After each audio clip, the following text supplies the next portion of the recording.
Welcome to the Region I Football Picks of the Week show, and we're moving into the championship week, and we actually got two Bay Rivers teams that made it through the hall. Well, we had a chance for an all Bay Rivers Eastern Final, Division III and Division IV. Lafayette playing York in Division III, but that didn't materialize because James Monroe ended that. And then in Division IV, Warhill could have played Grafton, but Courtland just came through in the second half to beat them. Yeah, that definitely is the case, and that leads us right into the first game we're going to talk about, which is in Division IV between Courtland and Warhill, with Courtland coming out with a victory 20-10. And Warhill actually had jumped out to a little bit of lead, and it looked like they were going to do something. Warhill jumped out 10-0, and early, and I was sitting at the York Picosa press box. I heard that score. I was like, man, we might see an all Division IV Bay Rivers final, but Courtland made some adjustments in the second half and really got into the Lions ended up winning this one 20-10. Yeah, Warhill benefited from some early Courtland miscues. I believe it was a couple of turnovers earlier and a botched punt, and they jumped on them, got a couple points, but then second half Courtland's offense came alive. Passing attack, their quarterback Nick Salunzny, he put up some good numbers. He went over 200 yards passing. They also have a pretty good running back in Kirk Wilson, who had 2 touchdowns.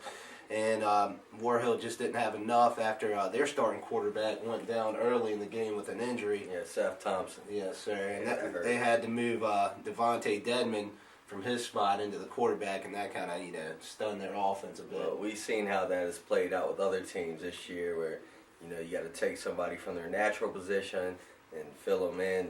They don't do so good. The offense stalls out.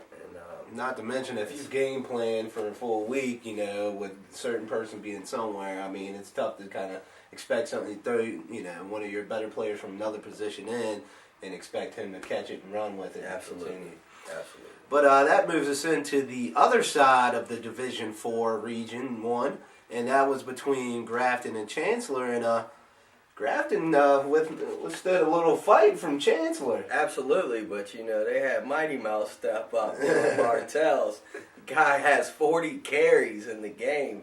And you getting that much production from a 5'5" guy, man. Whew, that's tough. Yeah, all I can say is, you normally say a workhorse, well, you got to work mouse in that little fella because he went off. I mean, yeah. 40 carries. You've got to have a lot of confidence in him to give him that much time, and for good reason. Couple of key things for me in this game were Grafton, they had the bend but don't break defense going. They'd surrender a big offensive play, but then they'd make a big defensive play to kind of, offset it. Like there was one point where there was a 70-yard, reception, but then they stripped the ball down at the 6-yard line and get the recovery on it. Then they also had a key interception in the game. If you looked at the stats, Grafton, you would have thought, would have destroyed them. I mean, they dominated the stats. They beat them 20-8 in first downs, and they rushed for over 200 yards to, I believe it was Chancellor's 50 rushing yards. So all you can say is, hey, they came home with the W. Looks like Jet Johnson was a go late in the game. So Jet Johnson reemerged, and that could definitely help the Clippers out moving into this final against Courtland. You got to think that their defense, they bent, but they didn't break.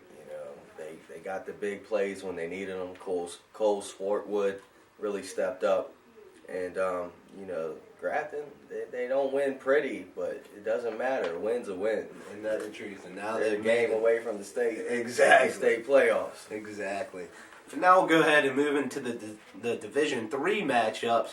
And we'll just go ahead and start off with James Monroe dismantling Lafayette 56-21. Yeah, behind a steady ground game with Ethan Preston and Darius Brown catching the balls, they really put them up fast. They put the points on the board. They jumped out to a 21-zip lead, and Lafayette had no answer. Yeah, I mean, they were up 35-7 at half and had over 400 total yards in the first half alone. Yeah.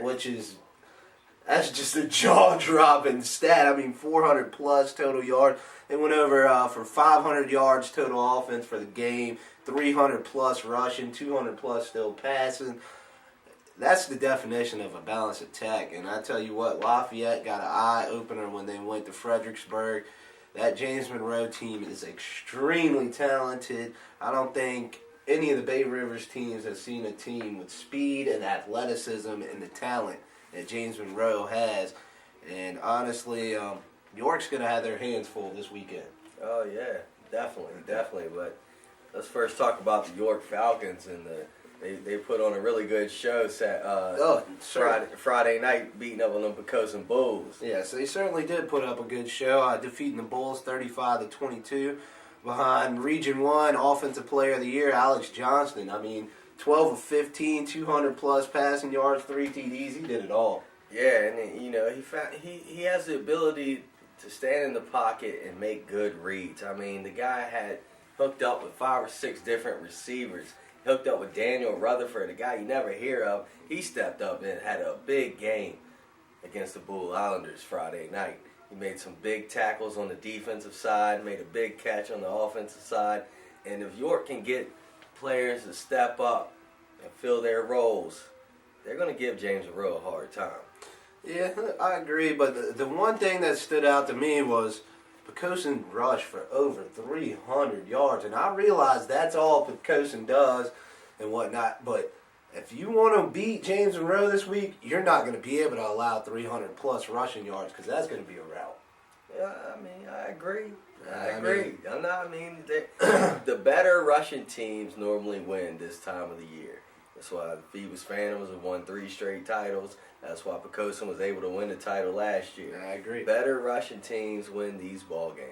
But, like I said, even giving up the 300-plus yards, the defense didn't look terrible. They made timely defensive plays. They made plays when they had to.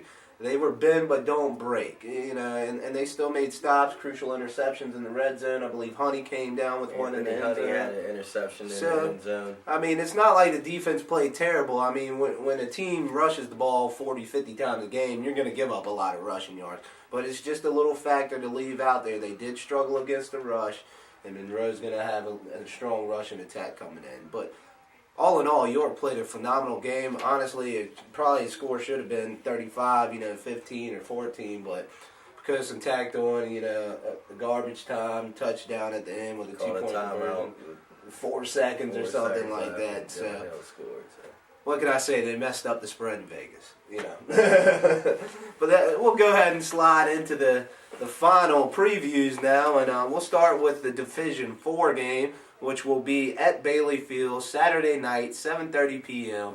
And Grafton's going to be hosting Courtland. What do you feel about this one? I really like how Grafton's playing football right now. They at the beginning of the season, they would get hit first and couldn't respond. But as the season has progressed, they've gotten a lot tougher and their mentality has become a lot stronger. Therefore, I like the Clippers in this one. In a low-scoring game, 16-9. I like their defense led by Dylan Stallings and Marcus Spearman to really make it really tough for Courtland to score. Really, really tough to put points on the board. They can't give up the big plays that they were giving up last week. The defense has got to step up. I look for Jet Johnson to play quarterback this week, and he can throw that ball around a little bit. And I look for Grafton to open it up some this week. Okay. I'm going with you on this one. I'm going Grafton, a close one, not as low scoring. I'm going Grafton 21-20, a bit of a thriller, Not exactly sure how we're going to get there, but that's what I'm looking for.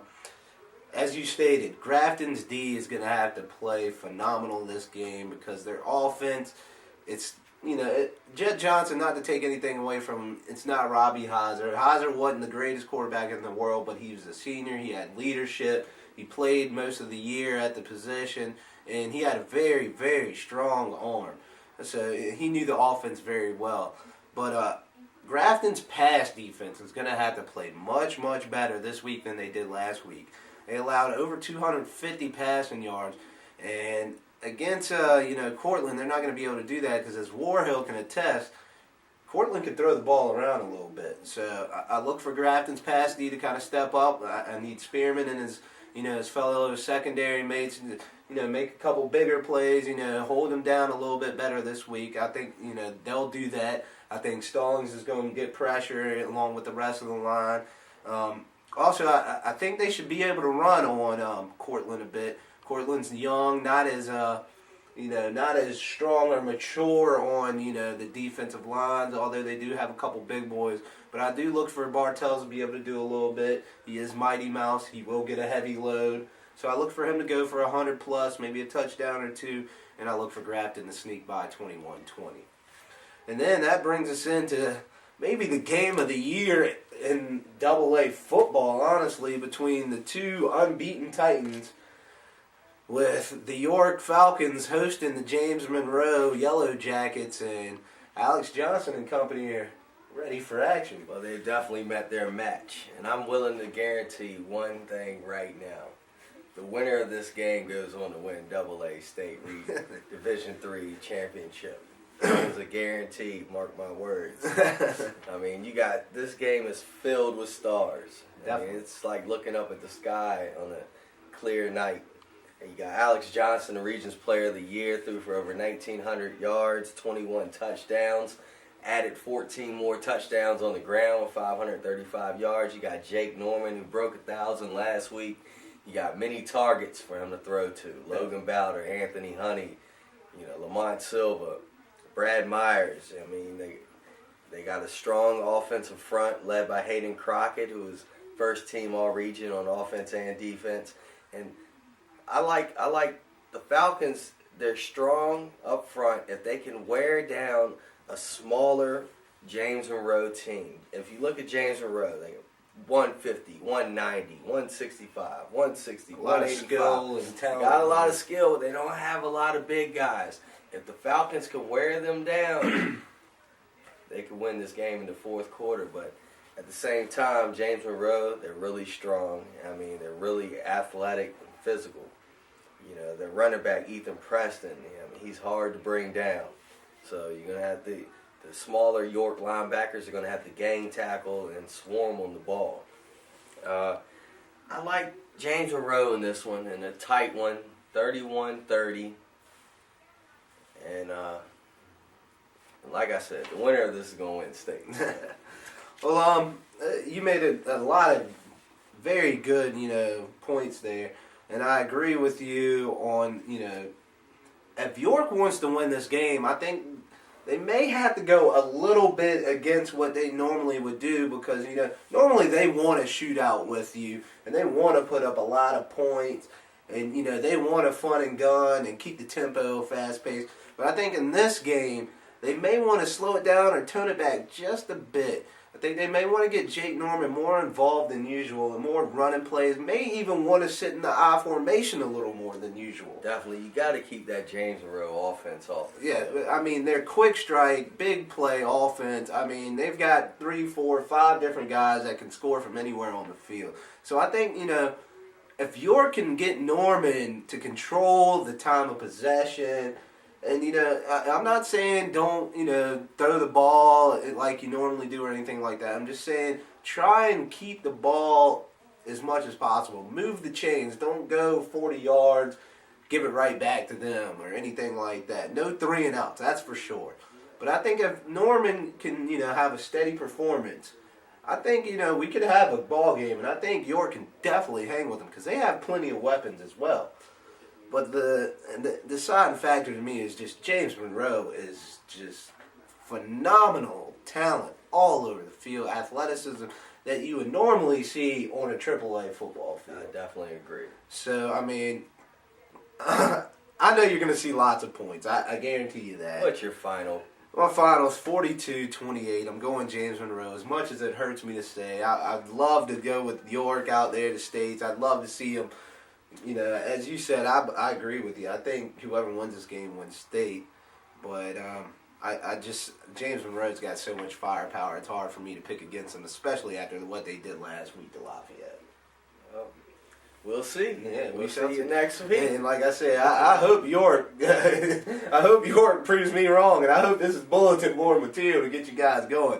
So, but that's going to wrap up this week's show, unless you got something to add. Well, for the football show to continue, either Grafton or York or both have to win. So give us a W, somebody. I'm ready for basketball, but I'd much rather watch a couple more games of football. What can I say? definitely. But we do appreciate all the support. We always ask you to check us out on YouTube.com. I did get you some video highlights in last week of the York-Pocosa game. Also added a couple pictures of York-Pocosa, and also I believe it was a past game of Grafton and Bruton or Grafton, Jamestown, somebody like that. But you can always check us out on, like I said, YouTube.com. You can also check us Facebook.com, like us, check out the photos, tag yourself if you see one of yourself, comments, all that good stuff. And last but not least, you can check us on Twitter at 757preps. We stream all the scores. And at this point, you only got to worry about 2 scores. So for Jason Kidd, I'm Perez Thomas. I look forward to a great weekend of football, and hopefully we're headed to states. Have a good one.